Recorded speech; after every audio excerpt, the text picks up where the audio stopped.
power. What is it? Who has it? How do they get it? How do they keep it? And what does that mean to you?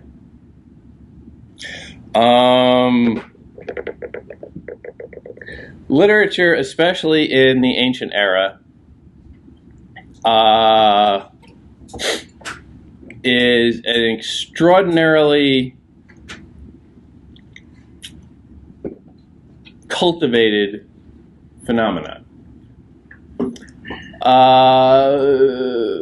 There were no bestsellers. There were no beach books, no Barnes & Noble on every corner. Very few people could read. Reading itself was largely just for mid-level functionaries. The first languages, written languages, that we have records of coming out of the Arabian Peninsula, the Tigris-Euphrates Valley, that general region, the writing was pretty much all about just record keeping. You know, finance. The first spreadsheets were the first books, essentially. And people would have, you know, tablets with, this guy owes me that. And I have this much. I would like to sell some. And I need to keep this much for myself. But over time, people started spreading it out and finding that it had other uses. We'll get into this a little bit more when we get to Homer. But what I think is very significant, especially dealing with the really old stuff, the really ancient stuff, is how precious it was and what it took to preserve it. This was way before the printing press. This was people carving it on a rock. This was people maybe writing it down on scrolls of different forms and different materials, and then preserving those scrolls. They're not particularly sturdy. The benefit of carving in a rock is that rock is pretty sturdy. They tend to break over the time, but they last. A scroll, or anything paper-ish, and we're long before the invention of paper here, needs people to care for it. They need to all be hand copied. When you have something that is significant and somebody says, we should make a copy of that, that itself is very precious, because you have to find somebody who can write, and you have to find something decent that they can write it on. And then you have to spend a couple of centuries gingerly caring for this document. And in some of these cases, you know, these corners of the world were a little rough. A lot of these people were on the move. They weren't sitting around. They couldn't just, you know, well, I keep it in my study. It's in a hermetically sealed little vault. It's great. It's temperature controlled. You know, moisture controlled. It's fine there. No. It's getting tossed into the back of a cart every couple of days when it's time to move the sheep. That takes a lot of effort. Why would someone do that? Have something to read before bed at night? Probably not.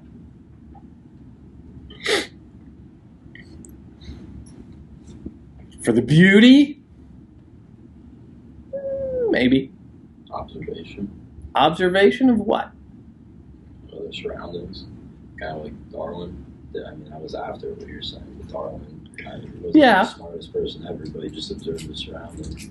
And he ended up coming across like the greatest findings in history. Sure. Record keeping. Just because he was observing, you know? Yeah. Looking around and saying, this is what I see. Not that different than the cave drawings. This is what I see. This is my world. This is my reality. That is a way of giving a gift to the people who come after. Because it really doesn't benefit you that much. Especially when you're considering like lifespans probably not all that long. It's not like you're going to be able to compare. Well, 40 summers ago, I saw this many, elk out my window, and now it's much, much less. Nobody's really hanging around that long. Those elk have probably eaten you by now. TJ. They probably, like I read in the book, they were keeping their writings to innovate, make it easier for it to interpret, like as days go on. So like it started from the tablet and the rocks, and then it went to paper, and then the writings were changed to pictures, to letters. Yeah. Just to like have a record how they evolved over time. The history of writing is a big part of this. It became progressively easier. At first it was just kind of, carving it into a rock. And yeah, they developed different forms of paper-like stuff. They went to, one of the more popular from where we're talking about now was cuneiform, which is just they took basically a slab of clay and stuck little shapes in it, and that was lettering. The clay would harden with those little shapes impressed in it, and then you've got yourself a document right there. A little labor-intensive, a little heavy to lug around. It took great care to preserve these things, and the fact that we have any at all is astounding.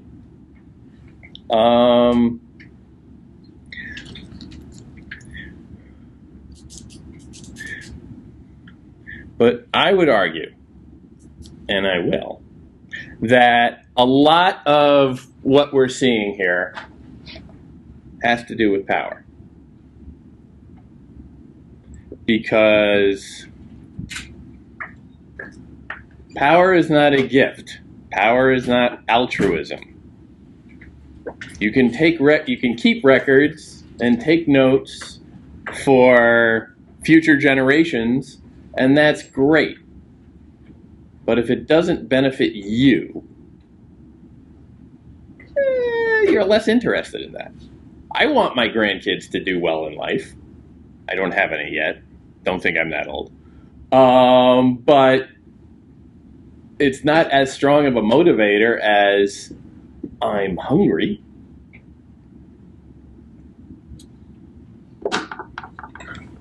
Think about power. But consider the great hymn to the Aten. This is a poem. What it really is a song of praise that was found carved, I believe, on a sepulcher, somebody's tomb. It has an interesting little story to tell and an interesting little twist at the end. And along the way, it does a lot of different things that I think are pretty amazing and worth people preserving, making eternal by carving it onto a tomb. Tomb of nobody necessarily all that important in the larger scheme of things, but this gives an idea of what was important. We can start to get a picture of the people. Splendid you rise in heaven's light land, O living Aten, creator of life. When you have dawned in eastern light land, you fill every land with your beauty. You are beauteous, great, radiant, high over every land. Your rays embrace the lands, to the limit of all that you made. Being ray, you reach the limits. You bend them for the sun whom you love. Though you are far, your rays are on earth. Though one sees you, your strides are unseen. This is quite a beginning. Started off with a bang. What is your impression from this? Yes? I find it in the footnote it says your beauty on footnote 7. Mm-hmm. That it says beauty also means presence. So like if you're not beautiful, like do you even have a presence? Something like that, I guess. Does anyone really see ugly people?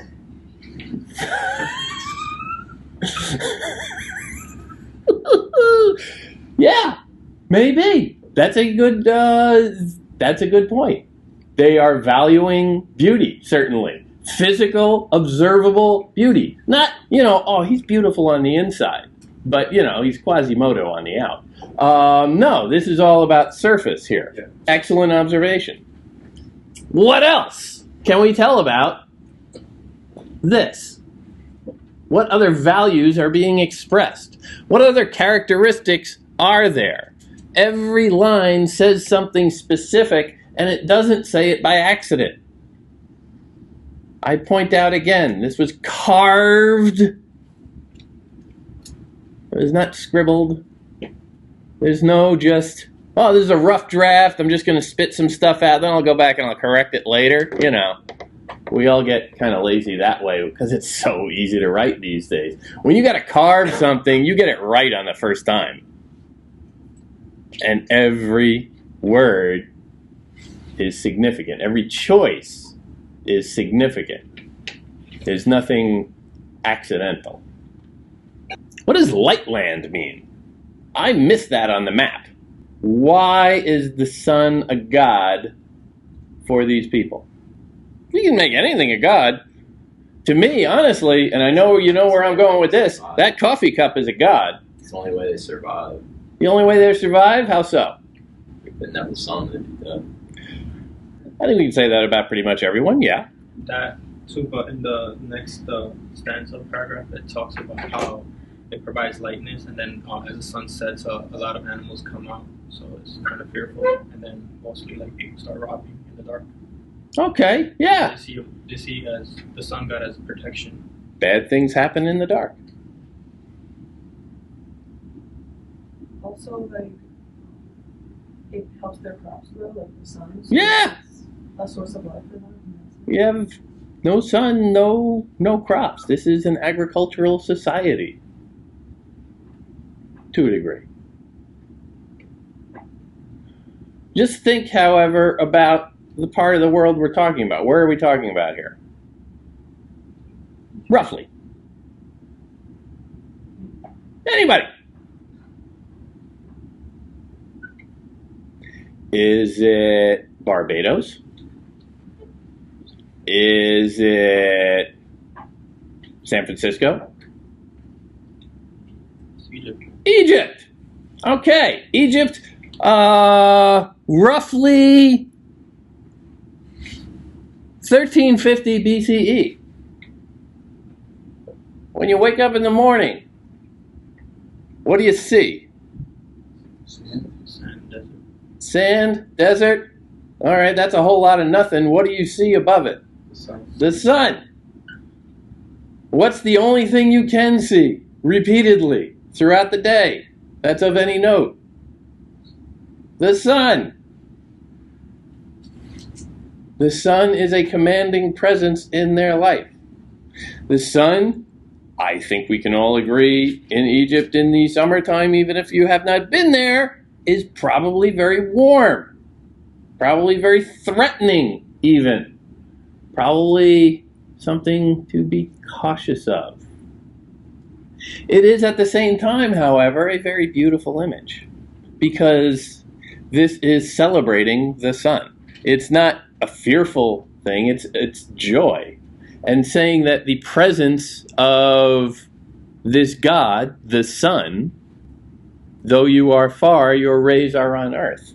The presence of the deity is here with us. All we have to do is look around, and it is everywhere. Because again, if you're staring out at a desert landscape, the sun is the only thing you can really see. It commands everything. The light of the sun itself reflects up off the sand. It is everything. So it's devotional, it's gratitude because of the crops. At a little while, Earth brightens when you dawn in light land, when you shine as Aten of daytime. As you dispel the dark, you cast your rays. The two lands are in festivity. Awake, they stand on their feet. You have roused them. Bodies cleansed, clothed, their arms adore your appearance. The entire land sets out to work. All beasts browse on the herbs. Trees, herbs are sprouting. Birds fly from the nest. Their wings greeting your ka. All flocks frisk on their feet. All that fly up and alight. They live when you dawn for them. Ships fare north, fare south as well. Roads lie open when you rise. The fish in the river dart before you. Your rays are in the midst of the sea. Who makes the seed grow in women? Who creates people from sperm? Who feeds the son in his mother's womb? Who soothes them to still his tears? This is everything. This is an enormous power. This is divine magnificence brought down to human level to affect them in every way possible. They're talking about commerce, for God's sakes. He makes the ships go. The God of the sun controls salesmen. The God of the sun makes the animals come out. The God of the sun makes the trees and the plants grow. The God of the sun is fertility. Brings forth babies. Nourishes, who feeds the son in his mother's womb, who soothes him to still his tears, responsible for everything, the most personal and the most social and political. Trade, commerce, government activity, ordinary lives, just moving about, the business of living, but down on the molecular level of starting a life.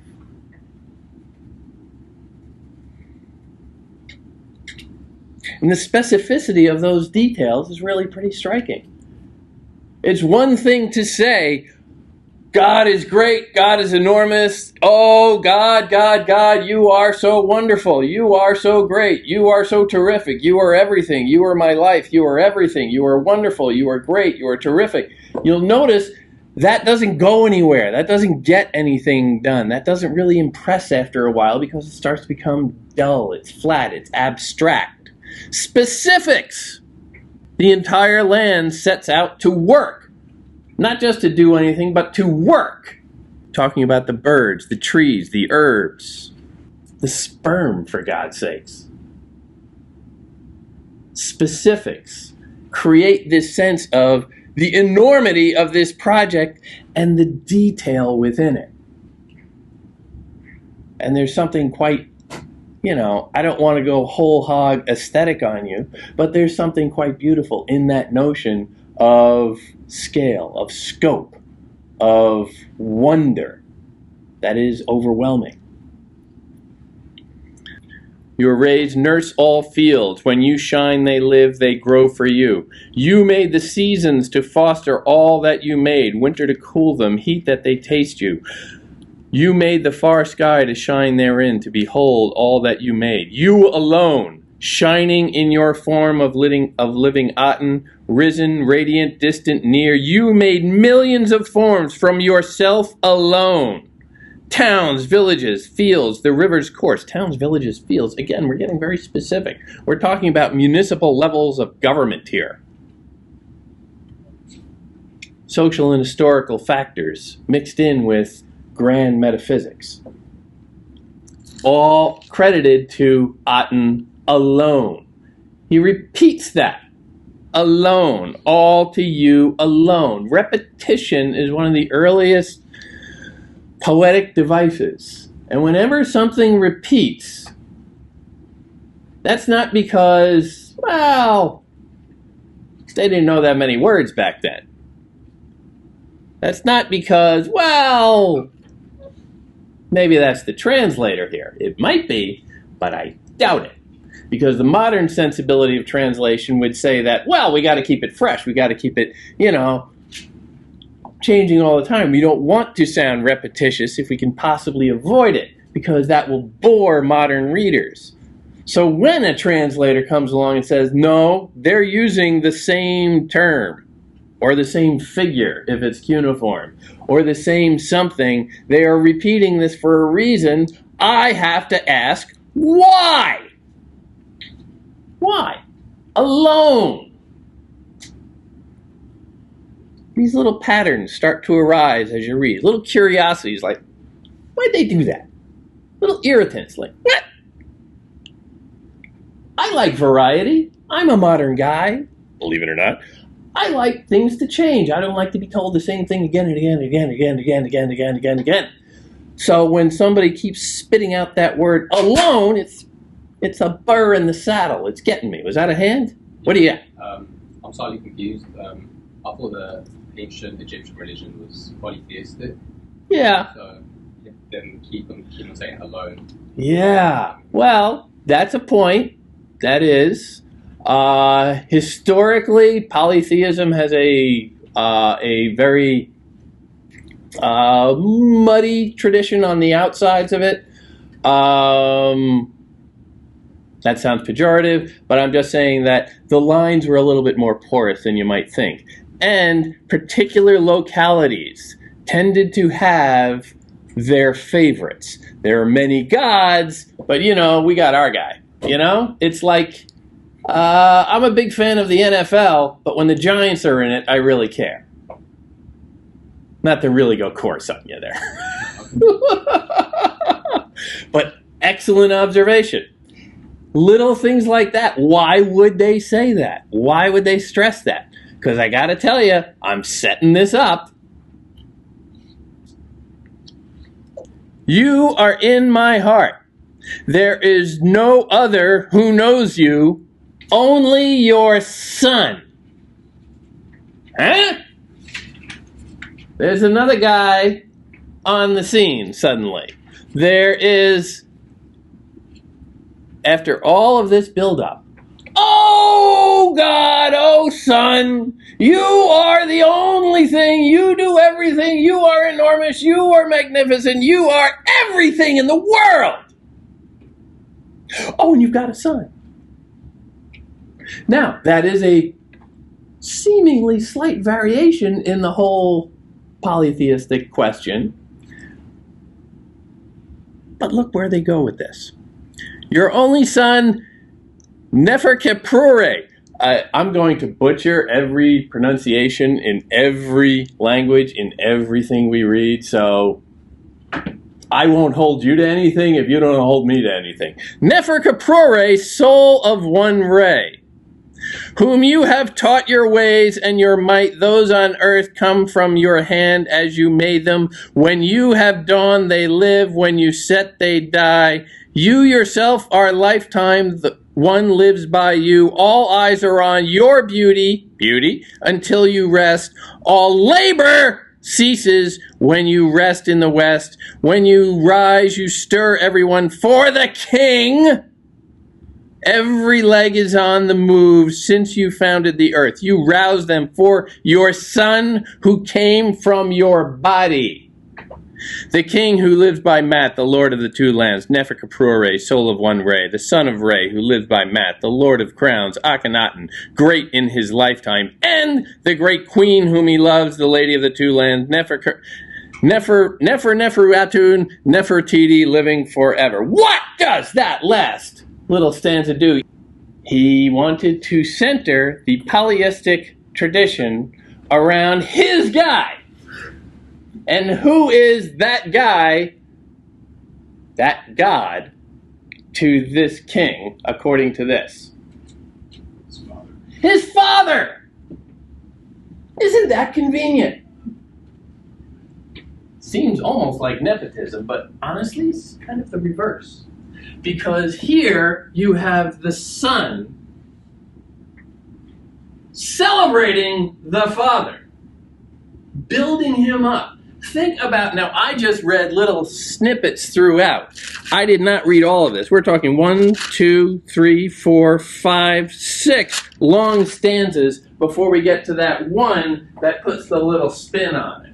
6 stanzas of celebrating the one and only, magnificent, all-encompassing, all-powerful, all-knowing God. Oh, and he has a son. And wouldn't you know it? He's the king sitting on the throne right now. He's in charge. And he's the only one who knows that God. So, it's in your best interest. We all love Aten. We all love God, right? We gotta love the sun too. And think about now those specifics, those images. They weren't just accidental. Some of them were quite poetic. The animals, the plants, the sperm. But there was another note getting jabbed through there. The ships sailing north and south. Trade happening. The specifics of towns and villages and municipal level government. The entire land sets out to what? To pray? To contemplate the beauty of existence? No. What do they set out to do? Work! If you are a king, what do you really want your people to do? To work! Obeying comes hand in hand with that. If you can get them to work, you can build a great civilization. You can build great tombs with poems inscribed in them that celebrate your magnificence. You can build, when you start to get really ambitious, maybe a large structure for your burial that I think we can all admit takes a lot of work. You need them to work. So it helps enormously if they think you're not only the son of a God, but the son of the one God who matters. It's a little bait and switch at the end. Celebrating the magnificence of God. Oh, and here on earth, we're just going to worship the king because it's basically the same thing, right? Yeah! Bloodlines. Family resemblance. There are very beautiful moments in this, which through, grand translations of language and time, and even orthography at this point, because we're talking about pictographs, really. There are those moments where you get the sense of the scope and the grandness and the grandeur of the imagery. And that is in itself quite appealing. And it's very comforting to be told that this being in the sky, which so dominates the landscape, it's the only thing out there in many respects. And every minute of your day is impacted by it, long before SPF 15. Imagine the power of the sun. To be told that it is good, that it is on your side. Not necessarily everyone's side, but on your side. That it, all-powerful, values you and your ordinary life. Not just the king and the priests and the holy people of all stripes, but values you for the things that are on your level, your work, agriculture, trade, basic level, ordinary concerns of human beings. There is something quite inspiring in that, quite beautiful. So it's not necessarily propaganda, although it kind of works like that at the end. But along the way, you can see threaded in these moments of illumination, of spirituality, and art that is appealing to you on other levels. So while it's clearly trying to sell you a vision of power and perpetuate that as much as possible, it's appealing to you on other levels as well. And that's where it gets its greatness.